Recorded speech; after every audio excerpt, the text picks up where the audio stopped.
1 Pedro capítulo 2, apenas os 3 primeiros versículos, assim nos diz a palavra de Deus: despojando-vos, portanto, de toda maldade, e dolo, de hipocrisias, e invejas, e de toda sorte de maledicências, desejai ardentemente, como crianças recém-nascidas, o genuíno leite espiritual, para que por ele vos seja dado crescimento para a salvação, se é que já tendes a experiência de que o Senhor é bondoso. Mantenha sua Bíblia aberta, por favor, por gentileza. Você tem fome de Deus? Você tem fome da palavra de Deus? Você anseia pela palavra de Deus mais do que os guardas anseiam pela manhã? Você ama a Deus? Você tem investido tempo na palavra de Deus? Ela é o seu alimento diário. Você tem se alimentado dessa palavra que é rica, que é preciosa, que vai ao encontro das suas necessidades? É sobre isso que eu quero lhes falar nessa noite, meus irmãos. Houve um pastor puritano chamado Lawrence Charderton. O pastor Lawrence, certa vez pregou durante 2 horas na sua igreja. Durante 2 horas. No final do sermão, ele pediu desculpas à igreja e disse: meus irmãos, vocês me perdoem por ter pregado tanto tempo assim, durante 2 horas. E a resposta da igreja foi surpreendente. Os irmãos disseram: pastor, em nome do Senhor Jesus, por amor a Deus, pastor, continue pregando. Não pare. Nós queremos mais, pastor. Esse é o sonho de todo pregador. Mas eu não vou pregar 2 horas essa noite, nem 1 hora. Mas a minha oração e o meu desejo é que Deus use essa breve mensagem para encorajá-lo a amar a palavra de Deus acima de todas as coisas, a desejar a palavra de Deus, a ansiar, a almejar as Sagradas Escrituras. Esse é o meu desejo, que você possa amar as Sagradas Escrituras, a sentir o desejo de ler a palavra de Deus, a crescer espiritualmente na presença de Deus. O texto que nós acabamos de ler, o apóstolo Pedro havia acabado de escrever sobre como é bom crescer na presença de Deus. Ele havia acabado de compartilhar com os irmãos que eu e você, que estamos na igreja, que servimos ao Senhor, um dia, a mensagem de salvação, a semeadura do Evangelho alcançou o nosso coração e fomos impactados por essa palavra que é imperecível e também que é eterna. Um dia Deus nos alcançou e nós somos agora uma nova criatura. E se você é uma nova criatura, então, diz o apóstolo Pedro, você precisa crescer espiritualmente. É impossível estar na igreja, é impossível dizer que ama o Senhor e não crescer espiritualmente. Então nós precisamos nos desenvolver espiritualmente na presença do Senhor Jesus. Mas isso só é possível seguindo ou prosseguindo em 2 caminhos. Em primeiro lugar, diz o versículo 1, eu e você temos que abandonar o pecado. Temos que nos despojar de todo o pecado. E é interessante que aqui Pedro vai nos mostrar 5 práticas pecaminosas que eu e você muitas vezes praticamos, ou 5 práticas pecaminosas que eu e você muitas vezes realizamos e que entristecem o coração de Deus. Os irmãos sabem que eu tenho um casal de filhos e durante essa mensagem eu vou citá-los porque esse texto fala muito sobre alguém que está em desenvolvimento e os meus filhos estão nesse desenvolvimento. Eles estão crescendo, glória a Deus por isso. E eles se alimentam muito bem. Não gostam apenas de guloseimas, mas eles se alimentam muito bem. Mas a minha esposa sabe que quando eles não estão se alimentando de maneira correta, ela logo precisa ou levar ao médico ou já comprar uma vitamina. E é impressionante. Um dia depois, ou no máximo 2 dias depois, eles voltam a se alimentar de maneira saudável, maravilhosa, como sempre fizeram. Da mesma forma, o que Pedro vai nos mostrar, o que vai fazer conosco, com os seus leitores, é que se você deseja crescer na presença de Deus, você precisa se alimentar de maneira saudável, de maneira correta, você precisa tratar uma área na sua vida, e nesse caso, versículo 1, 5 áreas. 5 práticas que nós cometemos. Em primeiro lugar, nós devemos abandonar, nos despojar de toda maldade. E essa palavra despojar aqui, literalmente significa lance fora, jogue fora, abandone de uma vez por todas a maldade. E essa palavra maldade significa todo mal mesmo, malícia, um sentimento terrível em nosso coração, um desejo intenso para ferir, para machucar os outros, até mesmo as pessoas que nós dizemos amar. Então isso não pode estar no seu coração. Se você diz que ama a Deus, você não pode ter um coração marcado ou preenchido pela maldade. Segunda prática que nós devemos deixar. Verso 1, Pedro diz: devemos abandonar também todo dolo. E essa é uma palavra que Pedro conhecia muito bem. Dolo significa isca, literalmente, armadilha. E Pedro era um pescador, e ele sabia que um bom pescador deve ter um anzol e uma isca a fim de enganar um peixe, a fim de ser bem sucedido na sua pescaria. Portanto, o que Pedro está dizendo é: se você diz que ama a Deus, em nome do Senhor Jesus, você tem que amar a sua palavra, e no seu coração não pode reinar o engano, a isca, a armadilha, aquele desejo de arrumar estratégias para enganar os outros, a fim de que você seja bem sucedido. Terceira prática que você devemos abandonar de uma vez por todas, se queremos crescer na presença de Deus. Versículo 1 ainda, Pedro diz: não apenas a maldade, o dolo, mas também a hipocrisia. E essa é uma palavra também que Pedro conhecia, uma palavra vinda do universo grego, muito utilizada pelos atores, que gostavam de encenar, de apresentar algo que eles não eram. A utilização de máscaras para tentar enganar os outros, representando alguém que eles não eram. Um hipócrita não pode dizer que ama a Deus. E eu temo nessa noite, ouça com muito carinho, eu temo que nas igrejas evangélicas nós tenhamos melhores atores do que fora da igreja. E eu não sei que tipo de vida você tem levado, eu não sei o que você tem feito, mas às vezes nós conseguimos enganar muito bem as pessoas que estão à nossa volta, até mesmo dentro da igreja. E eu não sei o que você tem feito, o que você tem falado, quando ninguém está olhando, o que você tem feito, mas uma coisa eu sei: não é possível uma vida dupla dentro da igreja.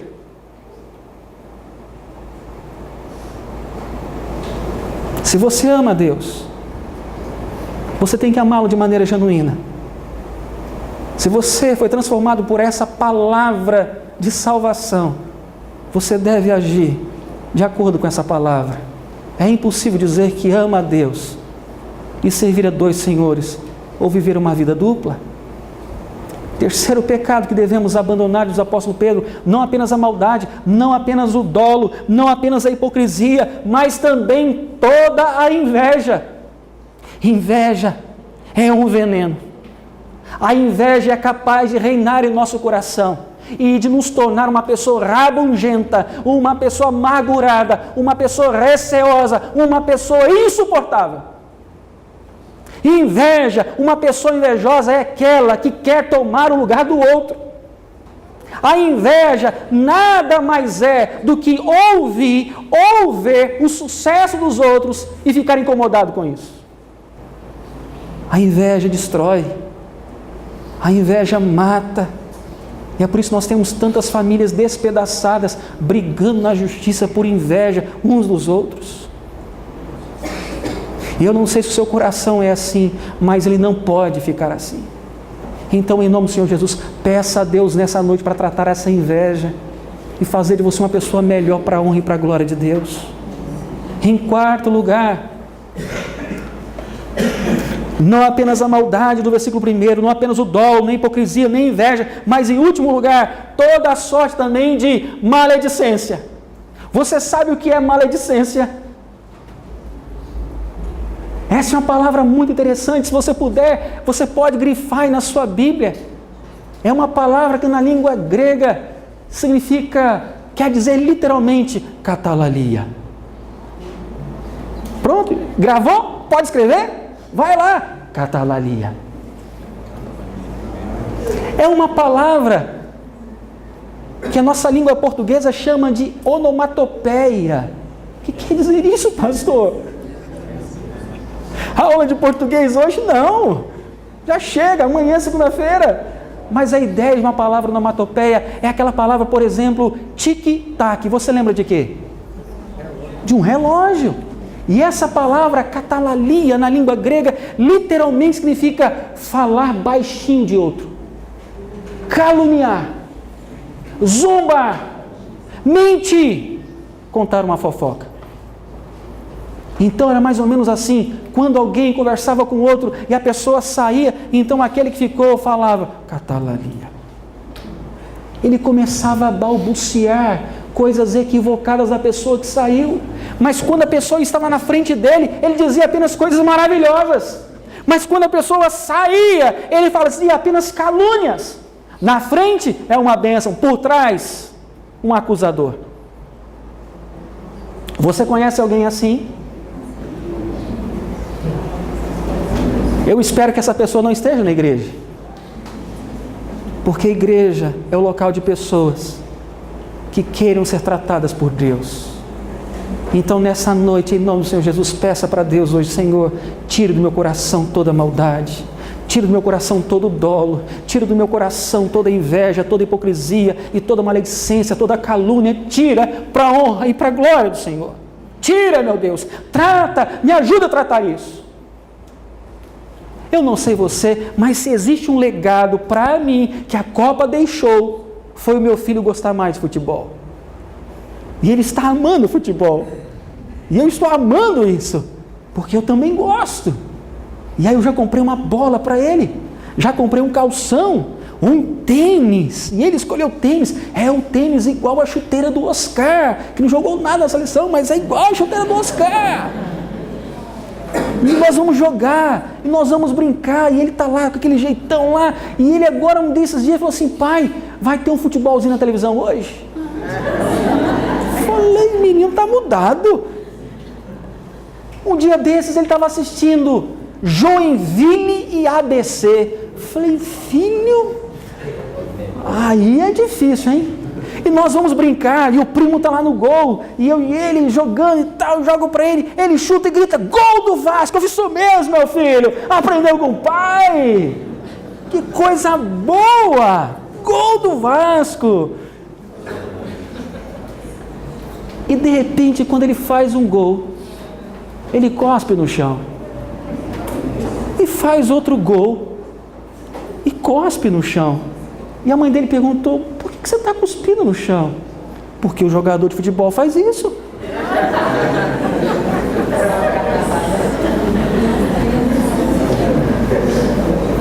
E eu amo ver meu filho crescendo, mas eu gostaria que ele copiasse apenas os bons exemplos. Eu amo vê-lo crescendo, e o meu desejo é que ele cresça mesmo e se torne um homem segundo o coração de Deus, que honre o nome de Deus, que seja uma bênção nas mãos de Deus.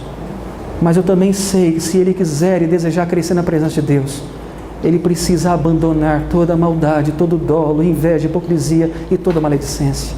Não existe outra maneira de crescer na presença de Deus a não ser tratando essas áreas em nossa vida. Então quero encorajá-lo nessa noite a fazer isso. Segundo caminho para crescer espiritualmente: primeiro é abandonar o pecado. Segundo caminho, versículo 2, Pedro diz assim: desejai ardentemente como crianças recém-nascidas o genuíno leite espiritual. Você não deve apenas despojar do pecado, mas você precisa desejar a palavra de Deus. E é interessante que Pedro vai dizer que essa palavra você deve amar de tal forma e desejar de tal forma, que é a mesma maneira como um recém-nascido, como um bebê, deseja o leite materno. E eu não sei se você já reparou como um bebê, ele pede à mãe pelo alimento. Se você estiver do lado de uma mãe com uma criança no colo, e aquela criança começar a chorar, e a gritar, e a resmungar, você pode saber que é fome. Essa é a maneira de um bebê, que aos nossos olhos é tão frágil, tão pequeno, mostrar para todo mundo que, embora seja frágil, pequeno, a sua fome é grande e implacável. E ele vai gritar, e ele não vai parar enquanto não ser alimentado, não for alimentado. Toda mãe sabe disso. É necessário alimentar. O leite é extremamente importante. Da mesma forma, na vida espiritual, se eu e você não nos alimentarmos com a palavra da verdade, com a palavra de Deus, nós vamos perecer espiritualmente. Essa é a verdade bíblica. E Pedro vai nos mostrar 2 adjetivos dessa palavra. Em primeiro lugar, eu e você devemos desejar, e é algo intenso, implacável, essa palavra que é pura, essa palavra é genuína, uma palavra sem adulteração, uma palavra pura, genuína. E eu fico encantado porque quando eu leio esse versículo, automaticamente eu me lembro do que acontecia, lendo, é claro, do que acontecia no primeiro século na produção de vinho. Os historiadores dizem que havia muita gente mal intencionada, muito vinicultor que fazia o seguinte: misturava o vinho puro com água e vendia como se fosse vinho puro. E ele dizia: aqui está o vinho puro, genuíno, verdadeiro. Mentira, era falso. Mas isso não acontecia apenas no primeiro século, isso acontece até hoje. 2005, vários laticínios foram fechados em Minas Gerais, porque utilizavam água oxigenada na preparação de leite. 2007, vários laticínios foram fechados no sul de Minas Gerais, porque produziam leite com água oxigenada. Este ano, vários laticínios foram fechados no Rio Grande do Sul, porque estavam preparando leite com solda cáustica, água oxigenada e cal virgem, e dando às pessoas para beberem. Uma mãe bem intencionada que pega um leite desse contaminado, envenenado e dá para uma criança, certamente está assinando o seu atestado de morte, de óbito. É mais fácil uma criança morrer com leite adulterado do que morrer de fome. Agora, o mais triste é quando nós encontramos dentro da igreja homens e mulheres que dizem amar a Deus, mas estão desnutridos espiritualmente. Não tem tempo para a palavra de Deus. Não tem tempo para ler a palavra de Deus. Pessoas que são encorajadas, desafiadas diariamente. Fale para mim um versículo e não sabe falar um versículo, não conhece nada da palavra de Deus. Um crente assim, ele não é sólido, ele está passivo a todo vento de doutrina. Então Pedro está dizendo para nós: se você diz amar a Deus, você tem que beber desse leite que é genuíno, que é puro, que é a palavra de Deus. Então beba desse alimento, beba desse alimento. Segunda característica desse leite, ou dessa palavra, não é apenas genuína, mas Pedro também disse que essa palavra, ela é capaz de nos dar crescimento, e um crescimento para a salvação. Toda mãe sabe que o desejo de alimentar uma criança de maneira saudável é que ela cresça. E toda mãe sabe que um leite materno é capaz de proteger o seu bebê de algumas doenças. E a mãe faz isso, ela tenta cuidar com o maior carinho possível. Da mesma forma, um crente que se alimenta da palavra de Deus, ele vai crescendo cada dia mais, se aproximando de Deus e permanecendo cada vez mais firme e mais forte diante das dificuldades da vida e cada vez mais se aproximando da salvação em Cristo Jesus. Não significa que seremos santos e completos desse mundo, mas significa que enquanto mais nos alimentamos da palavra de Deus, mais aprendemos de Deus e mais nos parecemos com Deus. E eu pergunto a você nessa noite: você tem se alimentado dessa palavra? Esse tem sido o seu livro de cabeceira? Tem sido o seu alimento diário? Eu fico, às vezes, estarrecido, queridos, com algumas coisas, principalmente o que nós estamos vivenciando. Às vezes nós dizemos que nós não temos tempo para ler, para ir à igreja, mas temos e gastamos tempo com coisas tão pequenas, e perdoe-me a dureza das palavras, mas inúteis. Tempo perdido, investido em coisas que não trazem nenhuma edificação. Comece a perceber, quando você for ao médico, a quantidade de pessoas que estão com o celular. Comece a perceber, quando você for ao restaurante, a quantidade de pessoas que almoçam e ao mesmo tempo estão no celular. E não param nem para conversar. Comece a perceber os casais que agora já quase não se falam, mas se comunicam apenas pelo celular. Comece a perceber o quanto tempo o seu filho gasta com coisas que não trazem nenhuma edificação. Comece a perceber o tempo que você gasta e investe assistindo TV, uma TV a cabo ou jogos. Comece a perceber o tempo que você investe com coisas que não trazem nenhuma bênção, edificação, crescimento espiritual na sua vida. E uma coisa eu tenho aprendido na minha casa, e aprendido com a minha esposa: se você não tem tempo, é porque aquilo que você diz não ter tempo não é prioridade para você. Porque nós arrumamos tempo para tudo aquilo que é prioridade para nós. Então eu quero encorajá-lo nessa noite. Sexta-feira eu desafio os irmãos a terem um momento de oração em sua casa, um espaço, um canto para a leitura da palavra e oração. E isso também se equivale à palavra de Deus, um tempo para a palavra de Deus. Se você não se alimentar da palavra de Deus, você vai perecer. Se você não se alimentar da palavra de Deus, você vai se tornar um crente desnutrido. Você precisa se alimentar da palavra de Deus, desejar a palavra de Deus, almejar, sonhar, ler, compartilhar, pregar, adorar a Deus, a orar. E às vezes as pessoas não oram na igreja, porque oração nada mais é do que uma resposta, um reflexo do tempo que você investe com a palavra de Deus. Pense seriamente sobre isso.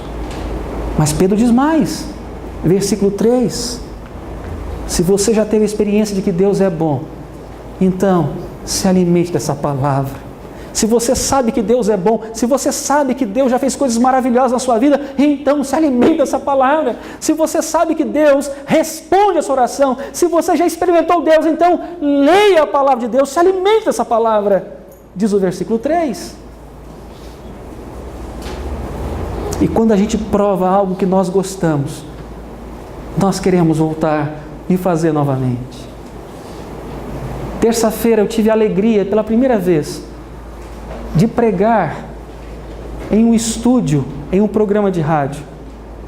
E foi uma experiência tão boa. Eu já tinha ido tantas vezes em um estúdio para gravar tantas outras coisas, mas a primeira vez para pregar. E foi uma experiência maravilhosa. E então eu disse para o seu Esdras, presbítero Esdras, que tem um programa na rádio Tribuna AM 590, olha, pode contar comigo, eu quero voltar, eu quero pregar, pode contar comigo, ótimo, que bom, você vai pregar, então todo mês você vai pregar aqui nossa rádio, nossa mensagem, nosso programa, pode contar comigo. Mas eu provei.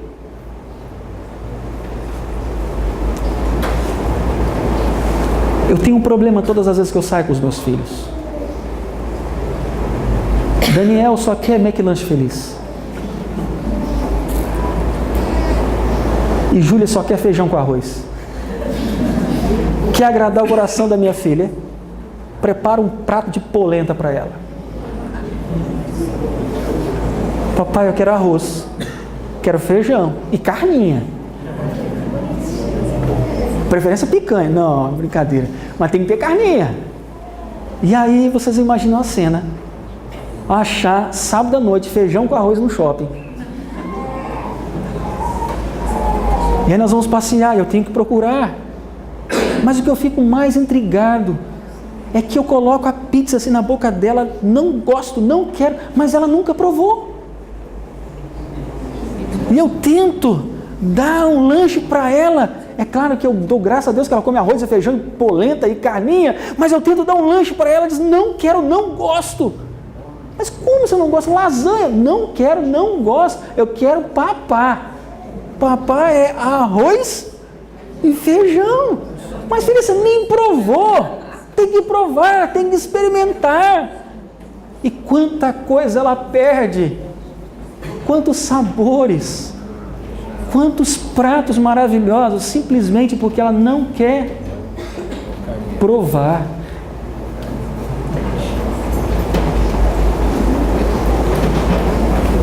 E a verdade é que eu e você, muitas vezes, que dizemos conhecer a palavra de Deus, que dizemos provar, experimentar esse Deus, na verdade, parece que nunca o provamos, nunca experimentamos uma resposta de oração ou uma palavra, e vivemos como se Deus não existisse. E às vezes achamos que Deus está longe demais, mas a verdade é que nós estamos longe demais de Deus. Eu sei, a sua vida é muito corrida. Eu sei que a sua agenda é extremamente cheia. Eu sei que você sai de madrugada e chega muito tarde em casa. Mas eu também sei que você tem um smartphone e deve ter uma Bíblia nele. Também sei que você tem computador no seu trabalho, no seu escritório e deve ter uma Bíblia lá. Provavelmente você deve ter uma Bíblia pequena lá no seu trabalho. Certamente você deve ter 1 hora no mínimo de um almoço, onde você pode ler pelo menos um salmo por dia. Eu sei que o seu tempo é limitado, mas eu sei que você pode arrumar tempo para tudo aquilo que é prioridade na sua vida. Então, em nome do Senhor Jesus, deseje ardentemente a palavra de Deus. Você aceita o desafio? Você vai fazer isso? Você aceita fazer isso?